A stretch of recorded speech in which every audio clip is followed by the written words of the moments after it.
السلام علیکم ورحمۃ اللہ وبرکاتہ۔ امید کرتا ہوں کہ سارے بہن بھائی خیر و عافیت کے ساتھ ہوں گے، اللہ رب العزت سے راضی ہوں گے، خوش ہوں گے، اپنی زندگیوں میں جس طرح کی زندگی وہ گزار رہے ہوں گے مطمئن ہوں گے، ان کی زبانوں پر کوئی گلہ شکوہ نہیں ہوتا ہوگا، اور وہ اپنی ہر سچویشنز کو اپنے اللہ کے سامنے رکھتے ہوں گے، رکھنے کے بعد بالکل ٹینشن فری ہو جاتے ہوں گے، اور ان کی وجہ سے، ان سچویشنز کی وجہ سے اور اسٹرگل کی وجہ سے ان کی زندگیاں کافی حد تک مطمئن ہوتی ہوں گی، اچھی گزرتی ہوں گی الحمدللہ۔ ہم اللہ سے یہی امید کر سکتے ہیں کہ اللہ ہماری زندگیوں کا رکھوالا ہے، اللہ ہماری زندگیوں کو ویسٹ نہیں ہونے دے گا، اللہ رب العزت ہمیں انشاءاللہ ضرور کامیاب کرے گا۔ اللہ رب العزت اپنے بندے کو کامیاب دیکھنا چاہتا ہے، اب اللہ رب العزت اپنے بندے کو عزتوں میں دیکھنا چاہتا ہے، شان و شوکتوں میں دیکھنا چاہتا ہے، اسی لیے اللہ رب العزت نے بندے پر کچھ رسپانسبلٹیاں ڈالی ہیں، کچھ قاعدے قوانین اس کے لیے سیٹ کیے، اللہ نے اس کے لیے بہترین زندگی کا انتخاب کیا، ایک مذہب کا انتخاب کیا، ایک لائف سٹائل کا انتخاب کیا جو اللہ کا ڈیسائیڈڈ کردہ ہے، تاکہ انسان اس چیز کو فالو کرتا جائے اور عزتیں سمیٹتا جائے، کامیابیاں سمیٹتا جائے۔ یہ اللہ رب العزت کی سوچ ہے، یہ اللہ رب العزت کو ہم سے محبت ہے، اس کی وجہ سے اس نے یہ سب دنیا کا نظام وغیرہ بنایا۔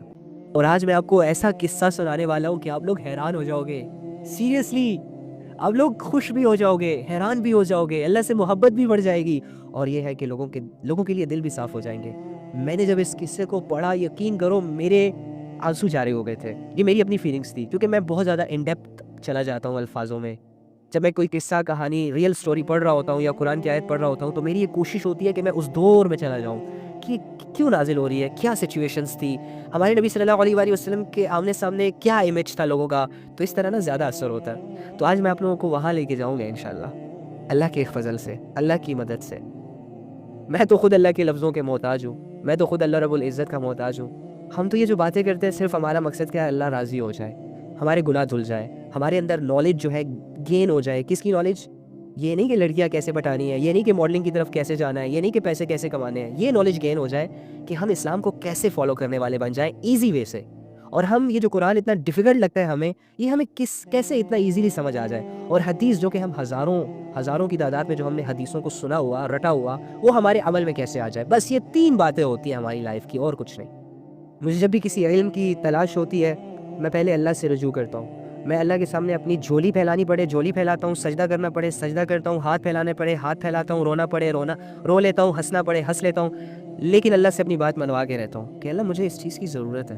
میں اپنے گناہوں کو نہیں سوچتا، میں اپنی کمزوریوں کو اپنے سامنے نہیں رکھتا دعا کے وقت، میں یہ نہیں سوچتا کہ میں بڑا گنہگار ہوں تو اللہ میری دعا نہیں سنے گا۔ اس بات کی اسٹرانگ بلیو ہے مجھے کہ میرا اللہ جب میرے ایک ایک دھڑکن کو سن سکتا ہے، میری ایک ایک سوچ سے وہ واقف رہ سکتا ہے، تو جو میں زبان سے ادا کر رہا ہوں بھلے جھوٹا ہے، وہ بھی رب تک پہنچے گا، اور رب اس کو سن کر نظر انداز نہیں کرے گا بلکہ اس پر فیصلے مرتب کرے گا۔ یقین کریں اللہ رب العزت پر اگر آپ ٹرسٹ کر کے کوئی چیز اللہ سے مانگتے ہو اور وہ چیز آپ کے لیے جائز ہوتی ہے، حلال ہوتی ہے، یقین کریں اللہ آپ کو اس سے محروم نہیں کرے گا، قسم سے۔ یہ میں اللہ کی ذات، جتنا میں نہیں جانتا اللہ کو اتنا، ایک کوشش کر رہا ہوں صرف، لیکن میرا اللہ پر اتنا اسٹرانگ بلیو ہے نا کہ میں اگر 1000 گناہ بھی کر لوں ایک دن میں، لیٹ سپوز آج میرا سارا دن گناہوں میں گزرا، سارا دن، لیکن میرے گناہ دیکھو مجھے میری تعلیم سے نہیں روکیں گے، میرے نیک عمل سے مجھے نہیں روک سکتے۔ گناہ کروں گا وہ اپنی جگہ، لیکن جو نیک عمل میری زندگی میں موجود ہے میں گناہوں کی وجہ سے اس سے پیچھے نہیں ہو سکتا۔ اسی طرح اگر میں گنہگار ہوں، سنر ہوں، جو بھی ہوں، میرا عقیدہ یہ ہوتا ہے کہ بھائی میرا رب کا جو میرے ساتھ معاملہ ہے نا وہ بڑا محبتوں والا ہے۔ ہاں میرے گناہوں پہ وہ قادر ہے کہ مجھے سزا دے سکے، مجھے آزمائشوں میں گرفتار کر سکتا ہے، لیکن میری مانگی گئی دعا کو وہ رد نہیں کر سکتا، کیونکہ یہ اس کی ذات کے خلاف ہے، اس کی صفات کے خلاف ہے۔ میں اللہ سے خالی ہاتھ یہاں پر جھولی پھیلاؤں کہ اللہ میں تیرا محتاج بن کر آیا ہوں اور میرے ارد گرد بھی کوئی نہ ہو، اور جھولی بھی پھیلی اللہ کے سامنے ہو، اتنا بڑا بادشاہ ہو جس کے خزانوں میں کوئی کمی نہیں آتی، اور اللہ مجھے خالی ہاتھ لوٹا دے صرف اس بیس پر کہ تم نے گناہ کیے، تم نے زنا کیا، تم نے شراب پی، یا تم نے کسی کا حق مارا، یا وٹ ایور، جتنے بھی یہ دنیا کے گند شند ہوتا ہے انسان جس میں منہ مار رہا ہوتا ہے، اس کے باوجود اللہ اس چیز کو پوائنٹ نہیں کرتا بھائی دعا کے وقت۔ یقین کریں اللہ بڑے سے بڑے مشرک کی بھی خواہشوں کو پورا کرتا ہے، اللہ رب العزت بڑے سے بڑے وقت کے گنہگار کی بھی دعا کو قبول کرتا ہے۔ تو ہم تو یار اتنے بڑے گنہگار نہیں ہیں، میں سمجھتا ہوں ہم ڈیلی بیسس پہ زیادہ سے زیادہ کتنے گناہ کرتے ہوں گے۔ لیٹ سپوز اگر آپ نے 5 منٹ نکالے اپنی زندگی کے لیے، 5 منٹ نکال کے ایک پین لے، ایک کاپی لے، بیٹھ جائے کسی کونے پر اور صبح سے لے کر اب تک کی زندگی کو اپنی کاپیوں پر اتارنا شروع کر دیں. میں صبح اٹھا، میں نے آنکھ کھولی، میں نے یہ کیا، او ہو یہاں پر میں نے ایک گالی دی تھی، او ہو یہاں پر میں نے اسے برا بھلا کہا تھا، او ہو یہاں پر مجھ سے نماز چھوٹ گئی تھی، او ہو یہاں پر مجھ سے گناہ ہو گیا تھا. کرتے کرتے کرتے آپ نے اپنے صفحے پر 70 برائیاں جمع کر لی، 70 گناہ جمع کر لیے. اب مجھے بتاؤ 70 گناہ جمع کر لیا آپ نے. اب دوسری طرف ایک حدیث آتی ہے. حدیث کیا آتی ہے کہ جو شخص دن میں کسی بھی دن، چاہے مرد ہے عورت ہے، ایمان والا ہے، اللہ کو ماننے والا ہے، 70 مرتبہ صرف اللہ سے یہ کہہ دے استغفر اللہ استغفر اللہ استغفر اللہ، تو اللہ رب العزت اس دن کے 700 گناہوں کو معاف فرماتے ہیں. اب مجھے بتائیں، مجھے تو 70 گناہ ہی سامنے آئے، چلو زیادہ سے زیادہ 500 گناہ دن کے ہو گئے ہوں گے. ایک چھوٹا سا عمل میرے 700 گناہوں کو معاف کر رہا ہے. تو گناہ تو معاف کرنا بہت آسان ہے، تو میں اللہ سے کیوں نہ مانگوں؟ میں اللہ سے اپنی حاجتیں کیوں نہ مانگوں؟ میں اللہ کے سامنے کمزوری کیوں نہ اختیار کروں؟ مجھے 23ویں سپارے کی جو فرسٹ آیت ہے نا، بہت اچھی لگتی ہے، بہت زیادہ. وَمَا لِيَ لَا أَعْبُدُ الَّذِي فَطَرَنِّي وَإِلَيْهِ تُرْجَعُونَ، کہ میں اس رب کی عبادت کیوں نہ کروں کہ جس نے مجھے پیدا کیا، جس نے میری ساری رسپانسبلٹی اٹھائی، جو میرا خیال رکھ رہا ہے، جو میرے گناہوں کو ایکسپوز نہیں ہونے دے رہا، جو مجھ سے محبت کرتا ہے.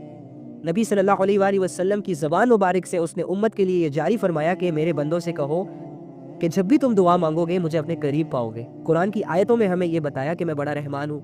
قرآن کی آیتوں میں ہمیں بار بار بتایا کہ میری رحمت سے مایوس مت ہونا، میں تیرے سارے گناہوں کو معاف کر دوں گا. مجھے بتاؤ، میں ان آیتوں کو اگنور کر کے اپنے گناہوں کو سامنے رکھ کر ڈرنے لگ جاؤں، اللہ سے دور ہو جاؤں؟ نہیں، بلکہ گناہوں پہ میں نے شرمندہ ہونا ہے، گناہوں پہ میں نے ندامت اختیار کرنی ہے، گناہوں پہ میں نے اپنے نفس کو کوسنا ہے، اس کو ڈانٹنا ہے کہ تم کیوں کر رہے ہو ایسی ذات کے ساتھ جو تمہارے ساتھ بہت لوئل ہے. تم کیوں گناہ کر رہے ہو ایک ایسی ذات کے سامنے کہ جو تمہارے ہر چھوٹے بڑے عمل سے واقف ہے، جو عزتوں والا ہے. اب دیکھو میری بات سنو، لیٹس سپوز ہمارے گھر میں ہمارے جو بڑے ہوتے ہیں نا، ان میں کچھ بڑے ایسے ہوتے ہیں جو اللہ کے بہت قریب ہوتے ہیں، رائٹ؟ بہت زیادہ قریب ہونے کی وجہ سے وہ نماز بھی پڑھتے ہیں، وہ زکوٰۃ بھی دیتے ہیں، اور ان کی جو زندگی ہوتی ہے، ان کا جو لائف سٹائل ہوتا ہے، ان کا اور ان کی فیملی کا، اس شخص کا پراپر اسلام کے مطابق ہوتا ہے. دنیا کی اتنی فکر نہیں کر رہا ہوتا، لیکن اللہ کو راضی کرنے کے لیے سٹرگل کر رہا ہوتا ہے وہ شخص. ہمارے ارد گرد ایسے لوگ ضرور موجود ہوتے ہیں. اب مجھے بتائیں کہ اگر ایسا کوئی شخص ہمارے سامنے ہوتا ہے، بیٹھا ہوتا ہے، میں ہوں زناکار، میں ہوں گنہگار، میں ہوں موبائل میں گندی فلمیں دیکھنے والا، میں ہوں لڑکیوں کے ساتھ فلرٹ کرنے والا، میں ہوں شرابی، میں ہوں دنیا سے بڑا گناہ بھی میرے اندر موجود ہے. آج میں ایک جگہ بیٹھا ہوں اور ساتھ ہی وہ انسان میرے ساتھ بیٹھا ہے. اب مجھے گناہوں کی سخت ترین عادت پڑی ہوئی ہے، میں 5 سیکنڈ بھی گناہ کرنے کے بغیر نہیں رہ سکتا. لیکن اس شخص کے میرے ساتھ بیٹھنے کی وجہ سے، جو اللہ سے بڑا قریب ہے، کیا میں اس کے سامنے گناہ کروں گا؟ کیا میں اس کے سامنے غلط چیزوں کو اٹھاؤں گا، دیکھوں گا، کروں گا؟ نہیں کروں گا نا، رک جاؤں گا. کیوں رکوں گا؟ کیوں؟ کیا میں اس سے ڈرتا ہوں؟ نہیں، ڈرتا تو نہیں ہوں. جب انسان باپ سے نہیں ڈرتا، تو جب انسان اللہ سے نہیں ڈرتا تو انسان سے کیوں ڈرے گا؟ ایسا ہے. تو کیا مجھے اس کا خوف ہے؟ نہیں، خوف بھی نہیں ہے. کیوں؟ ہمیں اندر سے اس انسان سے حیا آ رہی ہوتی ہے، ہم اس انسان کی عزت کر رہے ہوتے ہیں، ہم اس کو اپنے آپ سے اچھا جان رہے ہوتے ہیں کہ نہیں یار یہ تو بہت نیک انسان ہے، اس کے سامنے گناہ نہیں کر سکتے، رائٹ؟ یعنی ہمیں، اور حالانکہ اس انسان میں خود ہوں گی کمی کوتاہیاں، ہوں گے ان میں گناہ، لیکن پھر بھی ہم اس کی عزت اتنی کرتے ہیں کہ اپنی زندگی میں موجود گناہ بھی اس کے سامنے کرنا چھوڑ دیتے ہیں. تو مجھے بتاؤ، جو تمہارا رب تم سے اتنی محبت کرتا ہے، اتنی محبت کرتا ہے، اتنی محبت کرتا ہے کہ جس کی کوئی حد نہیں، وہ رب جو تمہیں اتنے لاڈ پیار سے، جس نے تمہیں پیدا کیا، بنایا، اتنے اچھے طریقے سے پہلے بنایا، خوبصورت بنایا، آنکھوں کو جہاں ہونا چاہیے تھا بالکل ایز اٹ از وہاں پر ہی آپ کی آنکھوں کو رکھا، کانوں کو جہاں پر ہونا چاہیے وہاں پر ہی رکھا. اب ناک کی جگہ کان ہوتی، کان کی جگہ ناک ہوتی تو کیا ہوتا؟ حلیہ بگڑ جاتا. آنکھ کی جگہ زبان ہوتی، زبان کی جگہ آنکھ ہوتی، حلیہ بگڑ جاتا. ہاتھوں کی جگہ پاؤں ہوتے، پاؤں کی جگہ ہاتھ ہوتے، بگڑ جاتا نا حلیہ. لوگ ہمارے قریب آتے، لوگ ہم سے محبت کرتے، لوگ ہم سے متاثر ہوتے، بھلے ہم بہت خوبصورت ہوتے، اٹریکٹیو ہوتے، لیکن نہیں. تو اللہ رب العزت نے پہلے محبت کا جو پروف دیا ہم سے، وہ یہ ہے کہ ہمیں اچھے طریقے سے بنایا. دیکھو، خوبصورت بدصورت یہ ایک الگ ٹاپک ہے، رنگ کالا گورا یہ الگ ٹاپک ہے. انسان کی خوبصورتی یہ ہے کہ اس کے تمام باڈی پارٹس اس کے ایز اٹ از اسی جگہ پر لگے ہیں، جس جگہ پر آنکھ کو ہونا چاہیے آنکھ وہیں پر ہے، کان کو جہاں ہونا چاہیے کان وہیں پر ہے، زبان کو جہاں ہونا چاہیے زبان وہیں پر ہے، ٹانگوں کو جہاں ہونا چاہیے تھا ٹانگ وہیں پر ہے۔ یہ ہوتی ہے انسان کے ڈھانچے کی ایک خوبصورتی، اور اللہ فرما رہے ہیں اسی ڈھانچے کے بارے میں لَقَدْ خَلَقْنَا الْإِنسَانَ فِي أَحْسَنِ تَقْوِيمٍ، احسن بہترین شکل اسے میں نے عطا کی، بہترین ڈھانچہ میں نے اسے عطا کیا، بہترین مخلوق ہے میری۔ تو پہلے محبت کی نشانی اللہ رب العزت کی ہمیں کہاں سے ملتی ہے کہ اللہ ہم سے محبت کرتا ہے، ہمیں بہترین طریقے سے بنایا، ہمیں ایسے کان دیے جو آوازوں کو سن رہے ہیں، ہمیں ایسی آنکھیں دی جو کلرفل کلرز کو دیکھ رہے ہیں، لوگوں کی شکلوں کو دیکھ رہے ہیں، ہمیں ایسا مائنڈ دیا کہ جو بھی ہمارے سامنے آتا ہے ہم فوراً سے اس کا سارا بایو ڈیٹا کھول لیتے ہیں، ہمیں ایسے ہاتھ دیے جس سے ہم کمپیوٹر پہ ٹائپنگ کرتے ہیں، میسیجز کرتے ہیں، چیزوں کو اٹھاتے ہیں۔ تو یہ رب بنایا نا کسی نے، ہم نے اپنے آپ کو تو انوینٹ نہیں کیا، ہمیں کسی سائنس کی کسی ٹیکنالوجی یا روبوٹ نے تو نہیں بنایا نا، جس نے بنایا ہے اس نے اچھا بنایا نا۔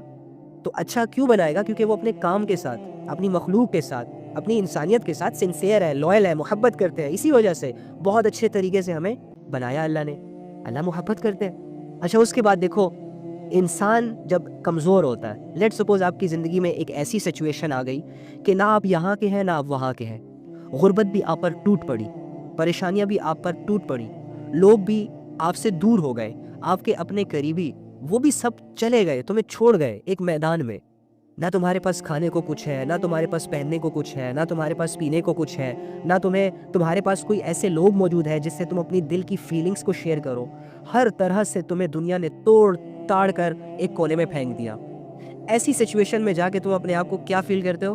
الون، تنہا، مایوس، کمزور، ایسی فیلنگز آتی ہے نا، اور ایسی فیلنگز کو سوچ کر پھر تم روتے بھی ہو، ہرٹ بھی ہوتے ہو، اور یہ سوچتے بھی ہو، اور اکثر آسمان کی طرف دیکھ کر کہتے بھی ہو کہ میرا تو ہے ہی کوئی نہیں یار اس دنیا میں، لوگ مجھ سے اتنی نفرت کیوں کرتے ہیں، لوگوں نے مجھے اتنا تنہا کیوں کر دیا، لوگ میرے یقین کیوں نہیں کرتے، میرا دوست کیوں نہیں ہے، میرے ساتھ لوئل لوگ کیوں نہیں جڑ رہے، سنسیئر لوگ میری زندگی میں کیوں نہیں آتے، ہوتا ہے نا یہ گلے شکوے۔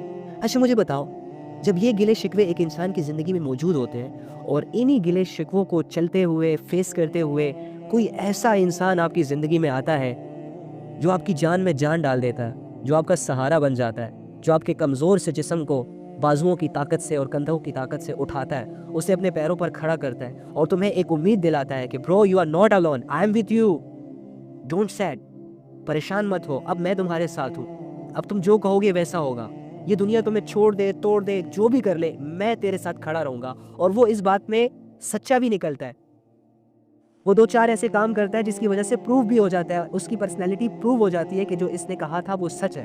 تو مجھے بتاؤ کہ کیا ایسے انسان کی آپ بات نہیں مانو گے، جس نے آپ کو جینے کی وجہ دی، جس نے آپ کو کمزوری میں ایک سہارا دیا، جس نے آپ کو ایک ایسی سچویشن سے نکالا جہاں پر آپ ٹوٹ چکے تھے، اکیلے ہو گئے تھے، مکمل طور پر اپنے آپ کو توڑ چکے تھے، کوئی آگے بھی راستہ نظر نہیں آتا، کوئی پیچھے بھی راستہ نظر نہیں آتا۔ ایسی سچویشن میں جب آپ کا کوئی دوست بنتا ہے اور پھر وہ لوئل ہوتا ہے، سنسیئر ہوتا ہے، تو مجھے بتاؤ ایسے دوست کو آپ کبھی کھونا چاہو گے؟ نہیں کھونا چاہو گے نا۔ ایسے دوست سے کیا کبھی آپ لڑنا چاہو گے؟ نہیں لڑنا چاہو گے نا۔ ایسا دوست جب آپ کو یہ کہے گا کہ میرے دوست تو یہ مت کیا کر، تو آپ اس سے سوال کرو گے کہ کیوں منع کر رہے ہو؟ کیونکہ آپ جانتے ہو کہ یہ میرے حق میں اچھا فیصلہ کرے گا، جب میں کمزور تھا اسی نے تو سہارا دیا، جب لوگوں نے چھوڑ دیا اسی نے تو اٹھایا مجھے، آج یہ مجھے جو ایڈوائس دے رہا ہے اس نے میرے لیے کچھ بہتر ہی سوچا ہوگا، تو ڈیفینیٹلی آپ اس پر ٹرسٹ بھی کرو گے، آپ اس کی عزت بھی کرو گے، آپ اس سے حیا بھی کرو گے، وہ آپ کا بیسٹ فرینڈ بن جائے گا نا۔ جب وہ ناراض ہوگا پھر تمہیں بھی سکون نہیں ملے گا، تمہارے کسی عمل سے اگر وہ ناراض ہو جائے تو پھر تم بھی اس کے پاس جاؤ گے اسے منانے کہ یار نہیں دیکھ تو نے میری بڑی ہیلپ کی میرے بھائی، تو ایسے کیسے، پلیز معاف کر دے، سوری، یہ وہ، اس طرح کی سچویشنس آتی ہے نا انسان پر۔ مجھے بتاؤ جب تم ماں کے پیٹ میں تھے، اللہ کے بندے تم ہی تھے نا، میں تو نہیں تھا، یا کوئی اور تو نہیں تھا ہماری جگہ ہماری ماں کے پیٹ میں، ہر بندہ اپنے ماں کے پیٹ میں تھا نا، اکیلا تھا۔ مجھے بتاؤ وہ سچویشن تم کیسے بھول سکتے ہو؟ کیا جھوٹ تھا؟ کیا تم آسمان سے ٹپکے؟ ماں کے پیٹ میں رہے نا تم 9 مہینے، میں رہا نا، آپ رہے، ہم سب رہے۔ مجھے بتاؤ اس 9 مہینوں میں تمہارے پاس کون سی طاقت تھی؟ مجھے بتاؤ اس 9 مہینے میں تمہارا کون سا دوست تمہارے ساتھ تھا؟ مجھے بتاؤ اس 9 مہینے میں کون سی جائیدادیں تمہارے ارد گرد گھوم رہی تھی؟ کون سے لوگ تھے؟ کون سے سہارے تھے؟ تم تو بالکل اکیلے تنے تنہا، خود سے انجان، بے خبر پڑے ہوئے تھے ماں کے پیٹ میں، لیکن سانس لے رہے تھے، زندگی چل رہی تھی، زندگی کی شروعات وہیں سے ہو گئی تھی، تو تجھے وہاں کس نے سنبھالا؟ تجھے وہاں کس نے سنبھالا؟ کس نے بڑا کیا؟ کس نے کھلایا؟ کس نے سہارا دیا؟ کس نے تجھ پر نگاہ رکھی؟ کس نے تجھے ٹھیک ٹھیک بنایا؟ اور پھر اس ماں کے پیٹ کی قید سے تجھے کس نے آزادی دی؟ اللہ نے۔ محبت کرتا ہے نا، کمزور تھے چھوڑا تو نہیں، جب بول نہیں سکتے تھے تو کیا تمہاری ماں کو یہ نہیں سمجھایا تمہارے رونے سے کہ اس کو بھوک لگی ہے، جلدی سے اسے دودھ پلاؤ؟ بول تو سکتے نہیں تھے تم، کون سمجھا رہا تھا تمہاری ماں کو؟ تم تو دودھ کا نام بھی نہیں لے سکتے تھے، بھوک کا پتہ ہی نہیں تھا تمہیں کہ بھوک کیا ہوتی ہے۔ تمہاری ماں تمہیں کیوں دودھ پلا رہی تھی؟ کس وجہ سے؟ تمہاری ماں کو کون کہتا تھا؟ کون اس کے دل میں ڈالتا تھا؟ اللہ رب العزت۔ تمہارے باپ کے دل میں کون اتنی شفقت پیدا کرتا تھا جو بھری جوانی میں چاہے بیمار ہے، چاہے تندرست ہے، چاہے امیر ہے، چاہے غریب ہے، لیکن تیری ضرورتوں کے لیے نہ وہ دھوپ دیکھے گا، نہ وہ سردی دیکھے گا، نہ وہ گرمی دیکھے گا، نہ وہ بارش دیکھے گا، کمائے گا، لائے گا، کھلائے گا۔ کیوں کر رہا ہے یہ باپ تمہارے لیے؟ تم نے کیا دیا بچپن میں باپ کو؟ تمہارا آنا کون سا اس دنیا پہ بہت بڑا انعام ہو گیا، یا تمہارے آنے سے باپ کی زندگی جیسے کہ اسے لاکھوں کا نفع مل گیا؟ کسی بچے کے آنے سے ماں باپ کی زندگی میں کوئی پریکٹیکلی کامیابی ملتی ہے ان کو؟ کوئی دولت مند ہوتے ہیں؟ کوئی گاڑیاں بنگلے آتی ہیں ان کے پاس؟ کوئی ان کے گھر پراپرٹی وہ ساتھ لاتا ہے؟ نہیں لاتا نا۔ لیکن وہ دیکھو ایک انسان کی تربیت کر رہے ہوتے ہیں اپنی رسپانسبلٹی سمجھ کر، اور اس رسپانسبلٹی کو ادا کرتے ہوئے وہ تنگ نہیں ہوتے، بوجھ نہیں سمجھتے، بلکہ محبت کرتے ہیں، خوش ہوتے ہیں۔ تمہارے ہنسنے پہ وہ ہنستے ہیں، تمہارے رونے پہ وہ روتے ہیں، تم بیمار ہوتے ہیں وہ پریشان ہو جاتے ہیں، تم ٹھیک ہوتے ہو وہ تم سے کھیلتے ہیں بچوں کی طرح۔ یہ سب کیفیتیں تمہارے لیے ماں باپ کے دل میں ڈالنے والا کون ہے؟ کیا تمہارے ماں باپ جب تم پیدا ہوئے تو کسی یونیورسٹی سے اس نے سب کچھ سیکھا کہ بچے کو کیسے پالنا ہے؟ نہیں سیکھا نا، اللہ نے سکھایا ان کو۔ کیسے سکھایا؟ اللہ قدرت والے ہیں، کچھ بھی کر سکتے ہیں، کیسے بھی کر سکتے ہیں۔ جب اللہ رب العزت اصحاب کہف کو 309 سالوں تک سلا سکتے ہیں تو کیا وہ ماں کی تربیت نہیں کر سکتے کہ اس نے بچے کو کیسے پلانا ہے، کیسے کھلانا ہے، کیسے سلانا ہے؟ جب اللہ رب العزت حضرت خضر علیہ السلام کو 100 سال تک سلا سکتے ہیں ود ان سیکنڈز، اور 100 سال بعد دوبارہ اٹھا سکتے ہیں، تو کیا تمہارے باپ کے دل میں تمہارے لیے شفقت پیدا کرنا اس کے لیے مشکل ہے؟ یہ اللہ رب العزت کیفیتیں ڈالتا ہے انسان کے اندر۔ اگر اللہ رب العزت ہمارے دلوں میں ایک دوسرے کی خیرخواہی، محبت، کیفیتیں نہ ڈالتا تو ہم ایک دوسرے کو چیر پھاڑ دیتے، ہم ایک دوسرے کے دشمن ہوتے، پرواہ ہی نہ کرتے کون بچہ، کون ماں، کون بہن، کون بیٹی۔ یہ سب محبتیں اللہ نے ہمارے دلوں میں ڈالی۔ تو سوچو جو محبت کو پیدا کرنے والا ہے، جو محبتوں کو دل میں ڈالنے والا ہے، جو محبتوں کا مالک ہے، اس کے اندر کتنی محبت ہوگی انسان کو لے کر؟ کبھی سوچا اس کو؟ نہیں سوچا نا، اسی لیے تو ہم گناہ کرتے ہیں۔ کبھی اللہ کی محبت کو فیل کیا؟ نہیں کیا نا، اسی لیے تو ہم گمراہ ہو جاتے ہیں۔ کبھی اللہ سے حیا کی؟ نہیں کی نا، اسی لیے تو ہم بڑے بے حیا ہوتے جا رہے ہیں، آہستہ آہستہ بڑے بے حیا ہوتے جا رہے ہیں۔ حیا نہیں ہے ہماری آنکھوں میں۔ اللہ رب العزت کی ذات بہت چھوٹی ہو گئی ہے ہمارے دلوں میں۔ اللہ کی محبت ہمیں فیل نہیں ہو پا رہی دنیا کے گند کی وجہ سے، کیونکہ ہم گندگی میں بہت سارے منہ مار رہے ہیں، ہر گندگی کے کام کو ٹیسٹ کر رہے ہیں کہ کیسا ہے۔ آؤ زنا کے قریب جاتے ہیں، لیٹس ٹیسٹ کہ اس کا ٹیسٹ کیسا ہے۔ آؤ شراب کو ایک سپ لیتے ہیں، دیکھتے ہیں کیسے ہے۔ آؤ ماں باپ کی نافرمانی کرتے ہیں، یہ ماں باپ کو تو پتہ ہی نہیں ہے کچھ، یا ہم یہ بوڑھے ہو گئے، اپنی زندگیاں تو گزار دی، اب ہماری زندگیوں کو برباد کر رہے ہیں۔ ایسی باتوں سے اپنے آپ کو دھوکہ دے رہے ہوتے ہیں، اور یہ ہمیں اللہ سے دور کر رہے ہوتے ہیں، step by step, step by step, step by step. ایک گناہ کروں گا تھوڑا سا پیچھے چلا جاؤں گا، دوسرا کروں گا پیچھے، دوسرا تیسرا، کرتے کرتے کرتے بہت پیچھے۔ پھر ایک ہی آپشن رہ جاتا ہے، دور سے اللہ کو آواز دینا، یا اللہ ربی انی مغلوب فانتصر، اے اللہ کمزور پڑ گیا ہوں، بہت دور نکل گیا ہوں، اب مجھے تیری مدد کی ضرورت ہے۔ اللہ اس پکار کو سنے گا، تمہیں پھر سے اپنے قریب لے آئے گا، تمہارے گناہ پھر سے تمہیں دور لے جائیں گے، تمہاری توبہ پھر سے تمہیں اللہ کے قریب لے آئے گی، تمہارے گناہ پھر سے تمہیں دور لے جائیں گے، تمہاری عاجزی پھر سے تمہیں اللہ کے قریب لے آئے گی۔ یہ ہوتا ہے کنیکشن وتھ گاڈ، وتھ اللہ۔ اس بات کی محنت کرنے آئے ہیں ہم اس دنیا میں۔ ہمارا سیٹلڈ ہونا، ہمارا کامیاب ہونا یہ چیزیں نہیں ہے کہ پیسہ آ جائے، دولت آ جائے، گاڑیاں آ جائے، بنگلے آ جائے تو اوکے فائن، میری زندگی بالکل ٹھیک ہو گئی۔ نو نو نو نو نو۔ جس انسان کی زندگی میں اللہ آ جائے، اللہ کو منانا آ جائے، گناہ کرنے کے بعد اس کے اندر توبہ کرنے کی قوت آ جائے، گناہ سے بچنے کی قوت آ جائے، بے حیائی کے خلاف آواز کھڑا کر اٹھانا آ جائے، اور خود بھی بے حیائی سے بچنا آ جائے، یہ انسان کامیاب ہو جاتا ہے۔ اب دنیا چونکہ وہ بھی ضرورت ہوتی ہے، تو وہ دنیا ذلیل ہو کر اس کے قدموں میں آئے گی، یہ سوچ بھی نہیں رہا ہوگا کہیں سے اس کے نقشے بن جائیں گے۔ اسے پتہ بھی نہیں چلے گا اس کے پاس رزق آ رہا ہوگا۔ ارے جو اللہ مریم علیہ السلام کو بغیر کسی موسم کے، یعنی لیٹ سپوز جو آم ہوتا ہے اس کا ایک موسم ہوتا ہے نا کہ وہ ایک اسپیسیفک سے موسم میں آتے ہیں، پھر کچھ مہینوں بعد ختم ہو جاتے ہیں، آم کا سیزن چلا جاتا ہے، لیکن مریم علیہ السلام کے پاس ایسے پھل آتے تھے کہ ان پھلوں کا سیزن ہی نہیں ہوتا تھا۔ تو زکریا علیہ السلام ان سے پوچھتے تھے، وہ ایک پیغمبر تھے، وہ ان سے پوچھتے تھے کہ مریم تمہارے پاس یہ پھل کہاں سے آتے ہیں؟ تو آگے سے کہتی ہے میرا اللہ بھیجتا ہے میرے لیے۔ تو اللہ ہماری بھی ایسی مدد کر سکتا ہے اگر ہم اپنے اخلاق کو اچھا کر لیں، اگر ہم اپنی عبادات کو اچھا کر لیں، اگر اللہ رب العزت سے ہم تھوڑے سے کنیکٹ ہو جائیں، اگر اللہ کو ہم اپنا مان لیں۔ بس صاف لفظوں میں یہ دو آسان سے لفظ، اللہ کو ہم اپنا مان لیں۔ اپنا ماننے کا کیا مطلب ہے؟ جس طرح ہم اپنے ماں باپ کو کسی نہ کسی درجے میں اپنا مانتے ہیں، اسی وجہ سے ایک دو باتیں ان کی مان لیتے ہیں۔ ایک شوہر اور بیوی ایک دوسرے کو اپنا مانتے ہیں، اسی وجہ سے شوہر اور بیوی ایک لانگ ٹرم ریلیشن کے ساتھ اپنی لائف کو سپینڈ کر لیتے ہیں، ایک دوسرے سے بیزار نہیں ہوتے۔ ہاں لڑائی جھگڑے اپس اینڈ ڈاؤنس چلتی رہتی ہیں ان کی لائف میں، لیکن وہ اکٹھے رہتے ہیں۔ اس سے زیادہ ہم اپنے اللہ کو اپنا مانیں کہ یار میرے پاس تو ماں بھی نہیں تھی، میرے پاس تو باپ بھی نہیں تھا، میرے پاس تو بیوی بھی نہیں تھی، میرے پاس تو بچے بھی نہیں تھے، میری تو کوئی بہن بھی نہیں تھی، بھائی بھی نہیں تھا، دوست بھی نہیں تھا، ہمسایہ بھی نہیں تھا، پڑوسی بھی نہیں تھا، میں تو اکیلا تھا۔ اس وقت میرے ساتھ کون تھا؟ اللہ۔ اوکے، اللہ۔ اچھا پھر یہ ماں باپ کس نے دیے؟ اللہ نے۔ یہ بہن بھائی کس نے دیے؟ اللہ نے۔ یہ بیوی شوہر یہ کس نے؟ اللہ نے۔ سب کچھ اللہ نے۔ تو جب سب کچھ دے اللہ رہا ہے، جب ہے سب کچھ اللہ کا، تو میں اللہ سے کیوں دور جاؤں؟ اللہ کی دی ہوئی چیزوں کو میں اپنی زندگی میں جگہ دے سکتا ہوں، لیکن خود اللہ کو جگہ نہیں دے سکتا۔ اللہ کی دی ہوئی نعمتوں سے میں مزے لے سکتا ہوں، میں فائدہ اٹھا سکتا ہوں، تو کیا اللہ کی عبادتیں میں نہیں کر سکتا؟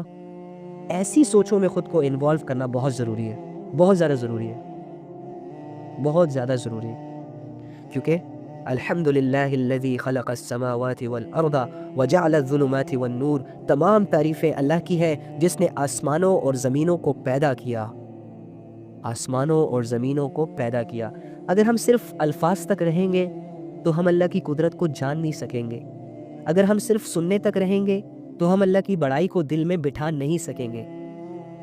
یہ جو سمپل سی بات اللہ نے قرآن میں ہم سے کہتا ہے نا بار بار کہ تمام تعریفیں اللہ کی ہیں جس نے آسمانوں اور زمینوں کو پیدا کیا، یہ بیسیکلی اللہ رب العزت آپ کو یہ بتانا چاہ رہے ہیں کہ میں کیا کر سکتا ہوں، میں کتنی بڑی ذات ہوں، میری معرفت کتنی بڑی ہے، میں وہ کرتا ہوں جو کوئی نہیں کر سکتا، میرے آگے زمین آسمان کے تمام نقشے کمزور ہیں، میں ایک رب ہوں اکیلا، کچھ بھی کر سکتا ہوں، کوئی پوچھنے والا نہیں، کوئی نقصان نہیں دے سکتا مجھے، میں عزتیں تقسیم کرتا ہوں، مجھے کسی کی عزتوں کی ضرورت نہیں، کیونکہ میں خود عزتوں والا ہوں۔ زمین پر دیکھو، ہم چلتے پھرتے ہیں، زمین سے ہم بڑے متاثر ہیں، سیریسلی، ایک ہی زمین پہ رہتے ہیں نا ہم، یہ جو اللہ نے پھیلائی ہوئی ہے پوری دنیا میں، اسی پہ چلتے پھرتے ہیں، اسی پہ ہمارے گھر ہے، اسی پہ ہمارے بزنس ہے، اسی پہ ہماری گاڑیاں چلتی ہیں، اسی پہ ہماری عشق مشوقیاں چلتی ہیں، اسی پہ ہماری ڈیٹس وغیرہ ہوتی ہیں، سب کچھ ہو تو زمین پہ رہا ہے نا،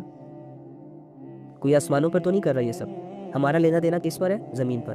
اگر ہم کسی چیز سے متاثر ہوتے ہیں، اگر ہمیں کوئی چیز اچھی لگتی ہے، چاہے وہ گھر ہے، چاہے وہ پلاٹ ہے، چاہے وہ گاڑی ہے، چاہے وہ لڑکا ہے، چاہے وہ لڑکی ہے، چاہے وہ کمپنی ہے، کچھ بھی، جو چیزیں بھی ہمیں متاثر کرتی ہیں، جو چیزیں بھی ہمیں اچھی لگتی ہیں، جن چیزوں کے اور جن لوگوں کے ہم دیوانے ہو جاتے ہیں، موجود تو وہ اسی دنیا میں ہے نا، اسی زمین پر ہے نا، زمین سے باہر تو نہیں ہے۔